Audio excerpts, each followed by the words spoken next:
Hey, Stoney here with another game of Mechabellum. Missile units are all the rage these days. When your opponent has Stonecaller, Farseers, and Overlords, what was my response? Sabertooth. Let's see how it goes. At the bottom here, I am playing as a Sabertooth specialist, and I am up against Cheeseburger playing as a Farseer specialist. Right off the bat, I have sledgehammers and he has steel balls, and that means I'm going to chaff up and make sure that steel balls never gets locked onto my sledgehammers.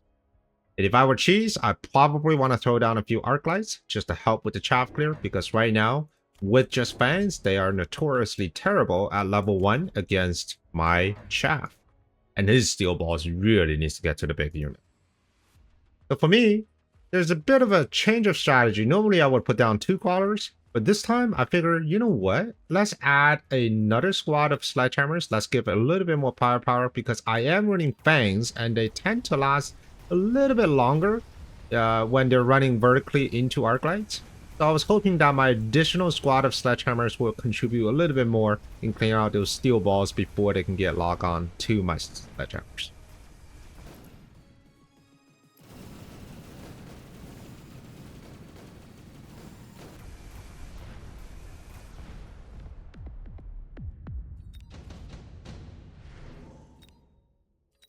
All right, round 2. We have the Sabertooth on the board. And Sabertooth will actually do great against whatever Cheeseburger has, which is mass steel balls. Looking at the cards here, none of the cards really work for me. I think the Elite Stormcaller may be interesting, but nowadays with so many AM devices and AM technologies, having rank 3 Stormcallers is just asking to be hard countered. I took the Sabertooth and I took the Phoenixes because of the steel balls. So right now I have some big hitters on both the left and the right side of my board. Cheeseburger decided to pick up 2 squads of Stonecallers, and it makes a lot of sense because right now all my units are slow moving. I have a lot of fans up front, so these Stormcallers is going to contribute to a lot of chaff clear in the beginning, and what that means is that the tanks of the steel balls are not able to connect with my tanks. Sabertooth, ooh, popping 2 steel balls in one shot, and of course getting another one in second. On my other side though, my tanks are getting picked up by the steel balls, and without those tanks, I'm going to have a harder time clearing out those fans. And despite the fact that I have Phoenixes and their only upshoot are these fans, don't think I can win this fight.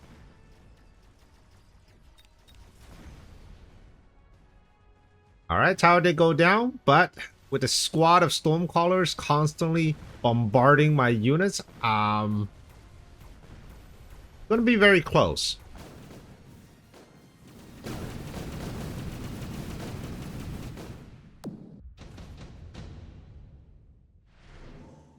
Alright, round 3, that's the Farseer round, which means Cheeseburger gets the Farseer, and it's also a unit drop round.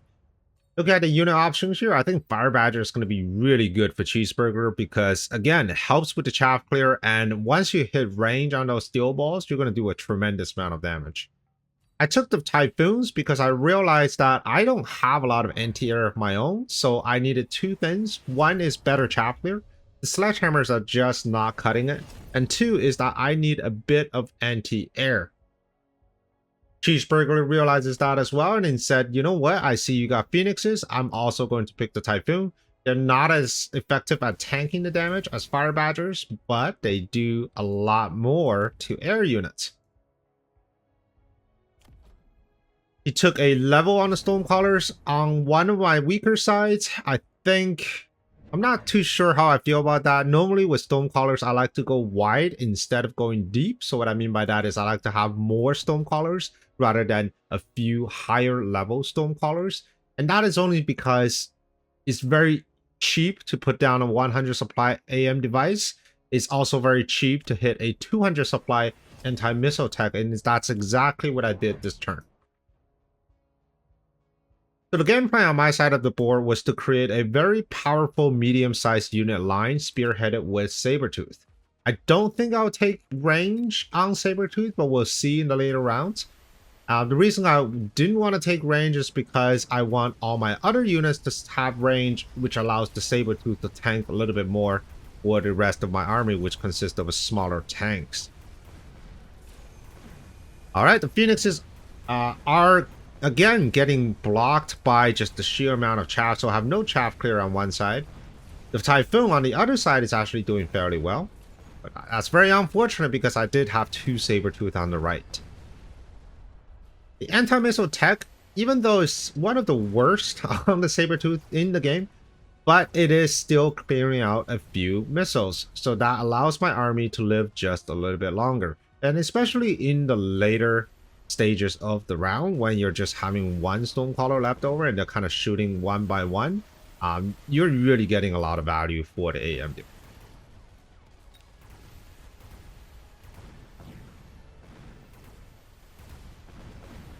Alright, a great round for my opponent because of the overwhelming amount of chaff on the right hand side.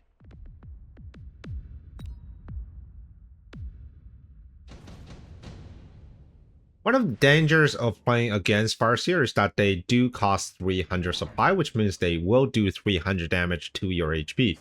They may not seem like a huge damage dealer, but yeah, they carry a lot of weight. Alright, we got reinforcement cards. Amcor gets instantly snatched by me. I think between Amcor and extended range Stonecaller, the other 2 cards really just don't make too much sense. Extended range allows the Stonecrawlers to connect with my fans even earlier, so they can get rid of the fans and start hitting and locking onto some of my tanks. However, it does come at a sacrifice of DPS. Alright, she's added the EM on the Farseer, a direct answer to my Sabertooth anti-missile. He realizes that if he can disable my anti-missile, then the Stormcallers can do the damage to actually destroy the Sabertooth. So interesting dynamic. In a one-on-one fight of Farseer against Sabertooth at the same level, Sabertooth always wins, even if Farseer can shoot further. It's just that Sabertooth has so much HP.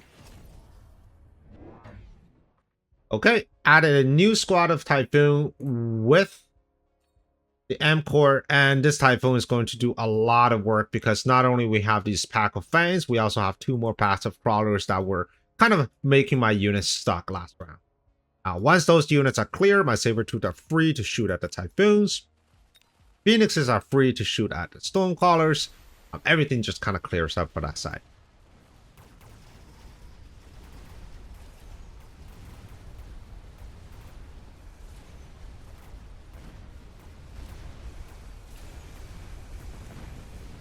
Alright, the Typhoon is doing a lot of work, and Sabertooth are connecting to these steel balls.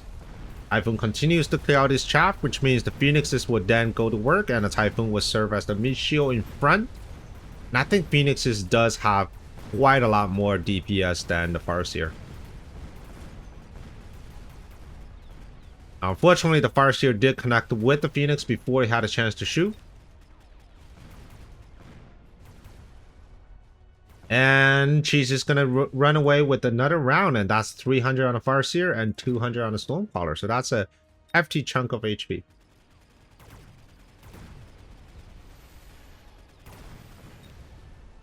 Ooh. Alright, it's time to turn it around. But here's the thing with Sabertooth carry. At some point, right, once you have enough of the Sabertooth, it just becomes a very dominant position. Alright, looking at unit cards. Wasp doesn't make sense because we both have Typhoons. Vulcan can make sense. I think it's more so for me than it is for him. Sandworm makes sense for me because I needed some sort of assault unit to draw away the EM from this Farseer. And Overlord might make sense if you want to put ground cannon on it. Overlord with ground cannon can be a direct answer to the Sabertooth, even though the missile, when they're running into AM on the Sabertooth, would not do as much damage. Now, granted, these are fast-moving missiles, which means there's a high likelihood that most, if not all, of the missiles will land, but with AM devices, you never know. Sometimes you can catch one, sometimes you can catch more. And it's especially worse if I continue to add more Sabertooth. I don't really need to solve the air problem if my opponent is just going to stick with one Overlord. I already have Phoenixes on the board, so I can just continue to add on more Phoenixes. Right now, I really just need to win overwhelmingly on the ground because I already have a very strong anti-ground board. All right, looking at my opponent's units, I don't think the steel balls are really contributing that much, especially the one on the right. I mean, this one did less than 4,000 damage last round, so I will probably sell that and exchange that for something else. Cheese decided to add even more stone callers. He said, you know what, I noticed you have the worst AM tech in the game, so I'm just going to challenge it. There's two options. You can either build more Sabertooth, which is probably what I want you to do, or you can switch out to something else. Because Sabertooth without AM, or just the board that I have without AM, is not that good. They all kind of stuck at one place, right? Shooting, which means the Stormcallers are going to get a lot of value if I'm not able to stop those rockets. Now this time, it's my turn to wing on the right-hand side with the additional Sandworm. And with the tower down, I'm turning my attention away and back to the left-hand side. The bad news for me is there are two Farseers ready on the board, which means they are going to lock onto my Phoenixes and take them down. And with the Farseer and the Overlord still on the board, I think that's going to be another big hit to my HP.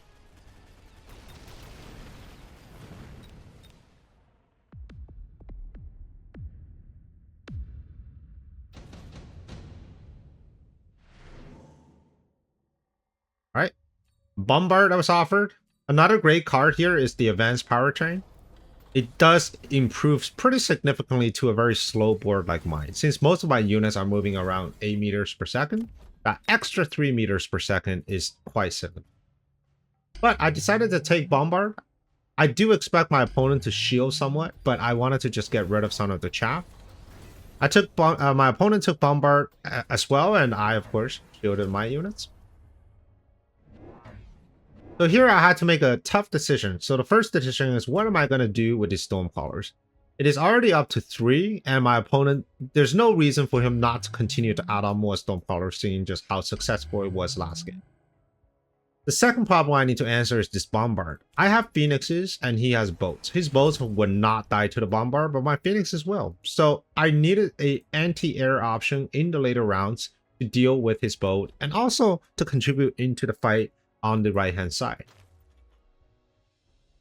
I recently picked up Quantum Assembly because it was recently buffed, so now it's a lot cheaper. I think it's 150 instead of 200 before.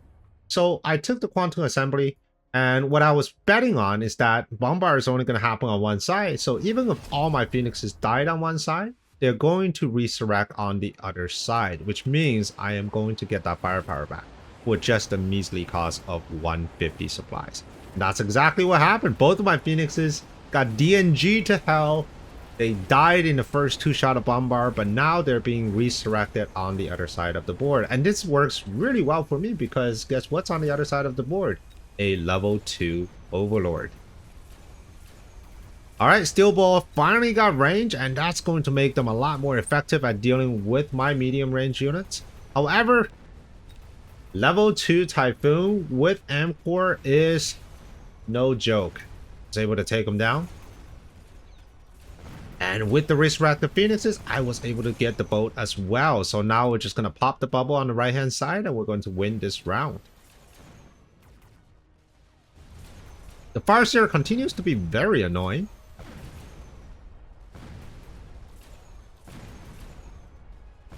Now the resurrection only happens once per turn, which means half of my army has already used that turn, and with the level 2 Farseer on the ground, I mean, it's just super annoying against when you're using a more fragile units against it. Alright, Laser Sight was my pick. Absorption Module was also a good pick on units like the Sabertooth. My opponent did pick the Absorption Module, and it's going on to the Overlord. Anytime when you have these high damage units, Absorption Module is always something you want to consider. Overlords, tanks, fortresses, they all benefit tremendously from the Absorption Module. Okay, looking at the board here, what was working and what was failing? Well, the missiles, like the rockets, they were still doing a lot of damage. Significantly less so on the left-hand side because of my additional Sabertooth. So I decided to even up the playing field just by adding another Sabertooth on the right-hand side. The Fire Seers were doing a lot of damage as well.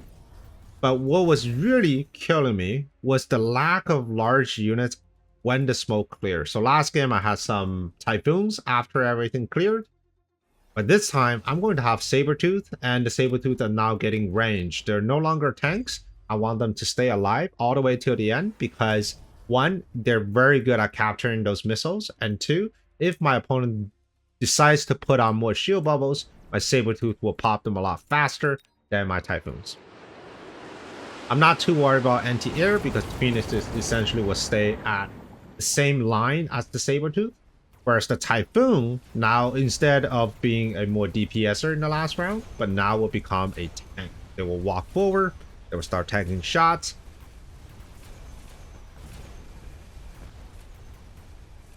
Alright, looking at both sides, it seems like my Sabertooth is going to work. All the steel balls have died on the left hand side, and on the right hand side, my Sabertooth are just popping them one by one. We'll click on the steel balls just to see exactly how much damage they've done this round, and my guess is not much. And with AM, I'm able to catch a lot of the Stormcaller rockets. Not so much of the Overlord rockets, but that's okay. You can't catch them all.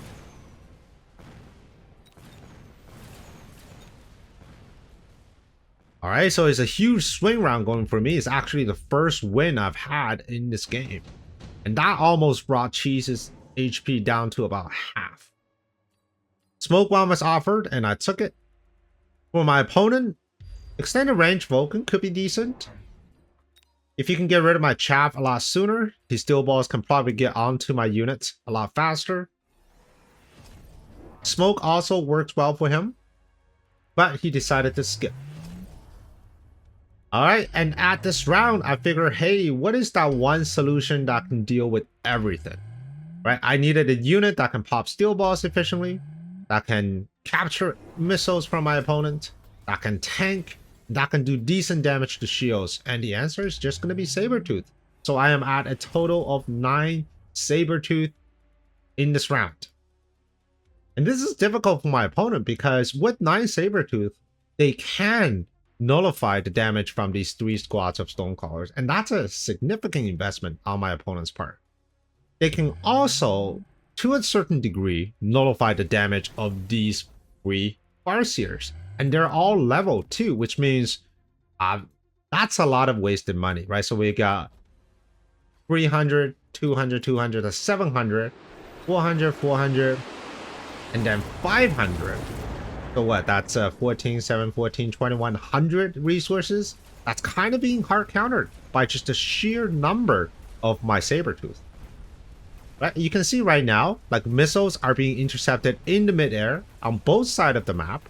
And I didn't even count the Overlords, which also uses missile as one of their attacks.